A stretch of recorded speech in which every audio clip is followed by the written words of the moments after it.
Good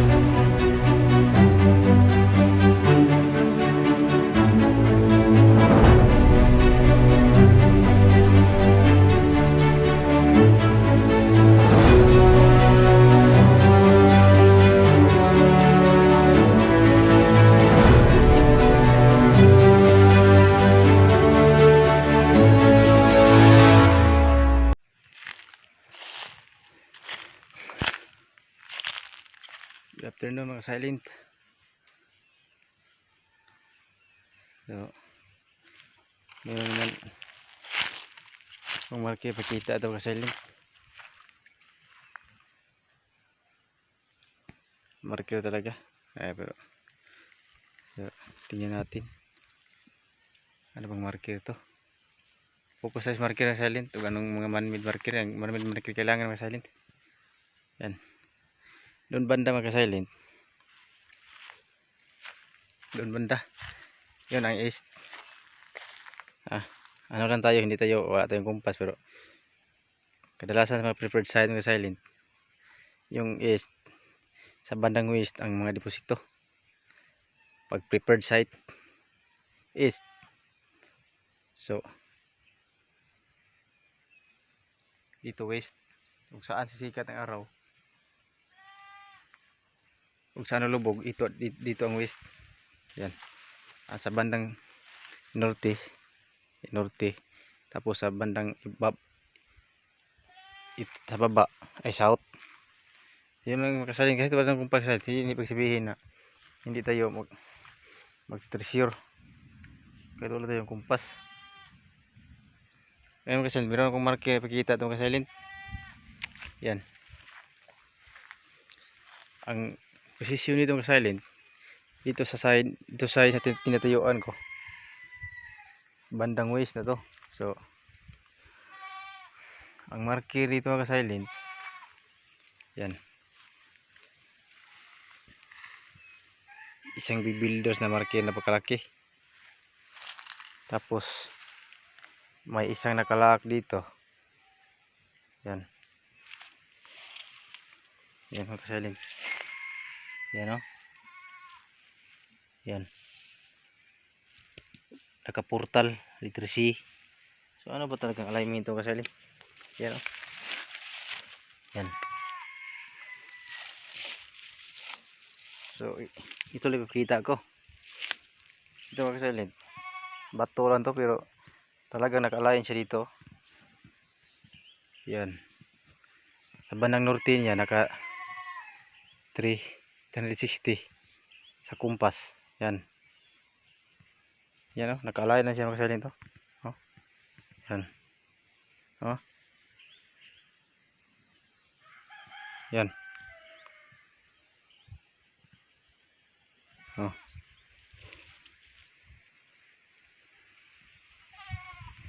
Naka-fix yun, hindi basta-basta magalaw. Puntahan natin ngayon, malapit lang. May marker tayo yung confirm dyan. Talagang mayroon ba? Kasi dyan banda ang bato, yung isang big builders na bato na nakalain dito. Dito basta-basta magalaw. Yan o. Tingnan nyo o. Yan. O. Pero north side siya. Yan. Puntahan natin o. Yan. O. Pagdating ito mag-silent, walang masyadong marker makita mo. Yan. Pag dito kasarap, ang mga man-made marker lang ang dapat tingnan ng mag-silent. So kahit ibang area mag-silent, pero pag meron ka ng kunting nalaman, talagang makatrace ka ng mga dig spot. Yan o. Huwag mo lang tingnan yung marker ng isang posisyon. Meron mag-silent to. Oh. Yan, napaka-perfect. Yan. Oh. So ano ba itong marker na to? Yan. Meron pang naka-wood element. Yan, naka-slash. Tungo siya dito. Tapos mabangga siya dito. So dito talaga. Pag may water, mabangga talaga siya dito. Yan. Ayan o. Makinis. So Ang marker kita ko sa walang ano, yung yun lang ang you know, para siyang heart. Para siyang heart mga kasalin. Yan. Pero hindi naman perfect. Pero ang importante, yan, ito may letter Y pa. Ang tip ko lang mga kasalin, linisan lang yung mga marker pag mag-trace kayo ng mga ano, kung man-made ba talaga. Yan, ang man-made mga kasalin, itong parang number 5 mga kasalin na pagdating dito naka letter C pa rin. So pag letter C ay portal, so entrance here, dito lang daw ang entrance. Yan, galing nagka-wood type, dalaw yan ng tubig to. Yan, so hindi to basta-basta magalaw. Ngayon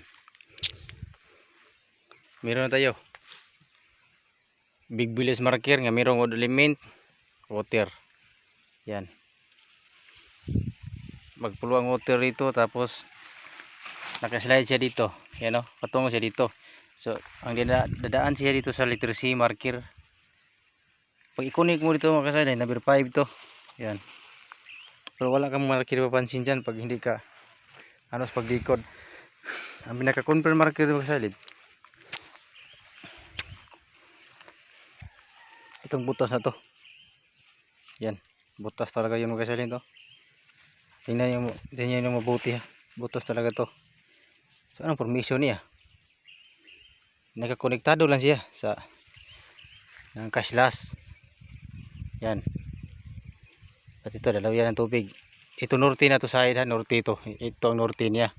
So sa bandang south niya mga kasalin, dito ang big site, big spot. Yan, naka portal sign mo to. Naka letter C. So isang big village lang to. Mayroong isa sa ano kabila, yan. Yan. Ang confirmation yung kasalin, itong butas. Pag tingnan mo dyan, walang marker. Walang marker talaga oh. Yan. Oh. Pwede ito masinin mo. Ito masinin niyo.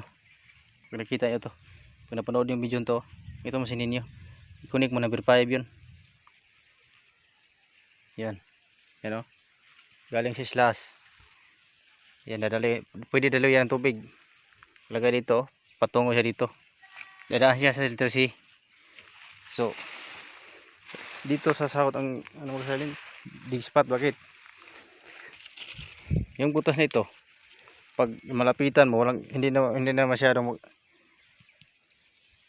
hindi marker makita mo. Ang pinakasikretong pag ano na marker magsasalin. Yan oh. Halatang kinakatid siya. Yan. Yan, may butas. Pag pupundo ang tubig, pag mapula siya, so diyan na siya oh. Sa kinakatid. Yan. Oh. Yan oh, perfect. Perfect talaga oh. Yan. Ang target sa harap lang niya. Yan. Kasi pag ano mo kasalin sa distance, yun ang pag-trace. Naka-code 5 siya kasalin pag i-distance. Pag i-distance mo, yan. Pero pag ganun mo, kinakatid siya. Pero pag i-ganon mo kasalin, diyan papasok ang code 5. Yan oh, naka-arrow siya. Dito lang dig-site. Dito lang dig-site harap niya oh. Dito lang oh.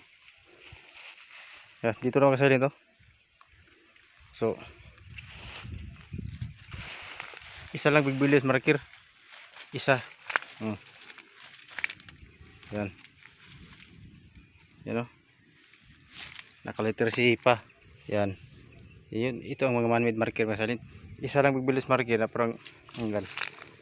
Hindi mo mapansin. Yan yung ginagawa ng mga Japanese. Pag malapit ang item dyan, wala nang marker. So galing dito. Nakalain na siya dito. Ito ay ito bandang south to. Yung may alignment ng bato diyan. Diyan, bandang south 'yan. So naka-straight lang siya dito sa diyan. Oh. Wala nang marker kita mo, pero pag ganun mo, yan, halatang may code 5 ka makita diyan oh. Yan oh. Itong formation na to. Ganon mo. Oh, yan. Code 5. Dito na siya nakaturo sa harap. Yan. Makikita ang pang tanili entrance. Yung literacy. Yan mga silent. So, hindi ibig sabihin na kahit wala tayong kumpas, hindi tayo buka ano ng mga dig spot. So, yan o. Diba? Yan o. Halatang kinagati do. Oh. Yan ang sarap niya. Ano lang. Marker lang at tingnan natin na man-made ba. Yung ipakita natin. Hindi lang ipakita tayo ng mga kasi ako lang mag-isa na hirap na mag-tested eh. Ang mga marker lang